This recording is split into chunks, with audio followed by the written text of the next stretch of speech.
All right, let's jump straight into this explainer and uncover three genuinely chilling, completely true accounts straight from the late night aisles of Walmart.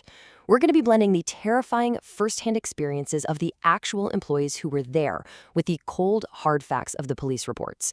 When most of us think of late night retail, we picture quiet aisles, humming fluorescent lights, and, well, mostly just sheer boredom. But the reality? The reality can be something entirely different. Nights at Walmart are never the same as the last. I mean, this striking sentiment really hits the nail on the head, and it perfectly frames our exploration today.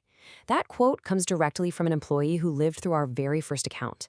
It really highlights the extreme, completely unexpected, and sometimes fatal realities faced by frontline retail workers. The absolute baseline of a late shift is unpredictability. One night you're just dealing with harmless loiterers, and the very next, you're facing a literal nightmare. Story 1. The Demon. A Deadly Encounter. So our first narrative totally shatters that whole boring night shift illusion. It starts out simply enough. An employee manning the self-checkout tries to enforce a basic dress code on a large, shirtless, highly erratic man who just walked through the front doors.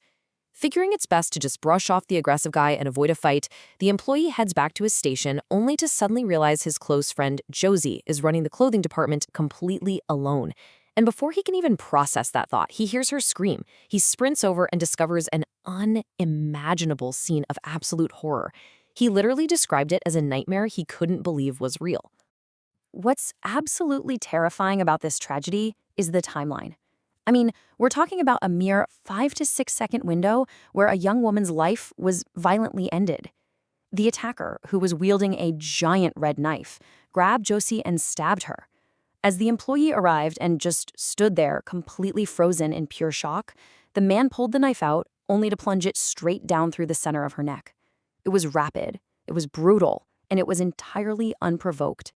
The attacker then locked his blood-soaked face right onto the employee, who obviously turned and sprinted for his life. In this wild twist of fate, he ducked just as responding officers, who, by the way, were already actively looking for this guy, arrived on the scene. Instantly, the subjective nightmare gave way to grim, objective police facts. An officer fired a gunshot right over the fleeing employee's head, but missed, while another successfully deployed a taser, bringing the 37-year-old suspect, Cedric Ross, crashing to the ground. But tragically, the 32-year-old victim, Jordan, known to all her friends as Josie, died right there at the scene. The contrast here is just incredibly stark. Cedric Ross allegedly told law enforcement he had actually stolen that knife from a nearby Walgreens specifically for protection because he truly believed a demon was stalking him, a demon he vividly described as a light-skinned black woman with a weave. The horrifying reality, he murdered an innocent 32-year-old Walmart employee whom he had never even met, realizing only after the brutal attack that she wasn't the entity he thought he saw. Story 2. The Blades. Bakery contamination. Let's see how a bizarre late-night encounter can escalate into an act of unthinkable, calculated sabotage. This whole incident kicked off around 10 p.m. when an employee noticed a really erratic woman wandering around the store. Assuming she might be casing the place to shoplift, he kept a close eye on her. But her behavior completely defied all retail logic. She creeps over to the bakery, just stares at the shelves for minutes, and then actually begins pulling small grayish-brown objects out of her hair and her pants.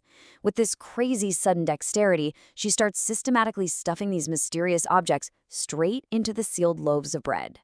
Realizing she isn't stealing but is actually contaminating the food supply, the worker steps right in to confront her. When he asks what she's putting in the bread, she just coldly warns him that he didn't see anything. When the employee insists she has to leave, she suddenly pulls out a rusty razor blade and lunges. She slashes the employee's arm, narrowly missing his face, and literally tackles him to the ground.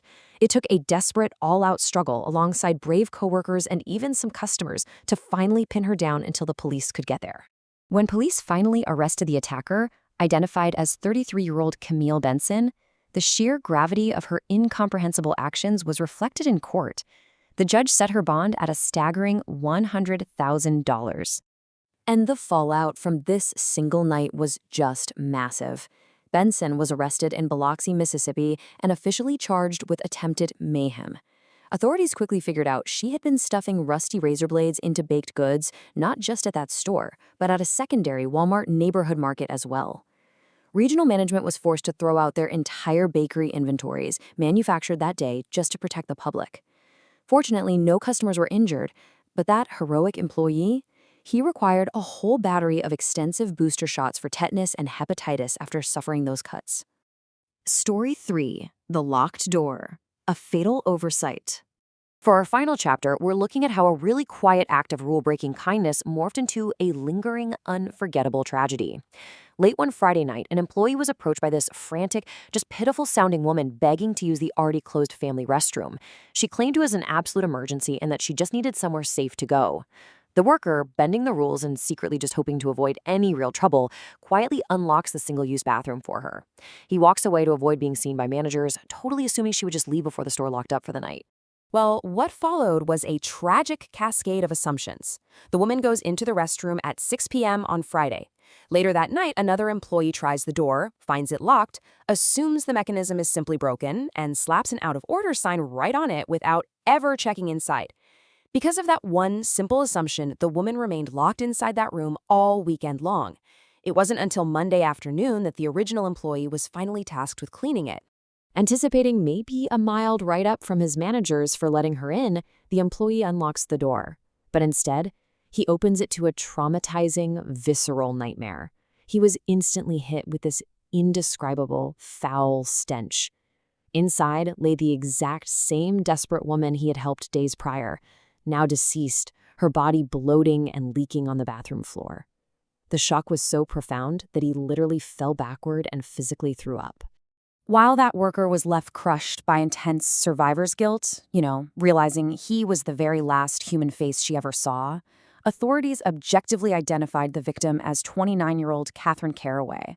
This all happened in June 2017 in Sand Springs, Oklahoma.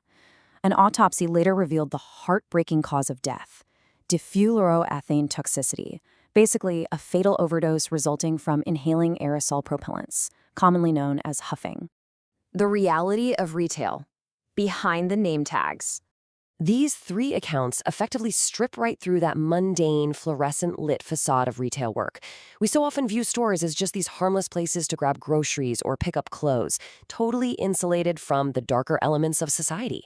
But for the actual people wearing the vests and name tags, the vulnerability is terrifyingly real. So I want you to really ponder this the next time you're out shopping late at night. Just how thin is the line between everyday commerce and absolute terror? What unseen, horrifying burdens might those frontline workers, just one aisle over, be carrying? Thank you so much for walking through this explainer with me. The world is an incredibly complex place, and sometimes really understanding it requires looking straight into the shadows hiding right in plain sight.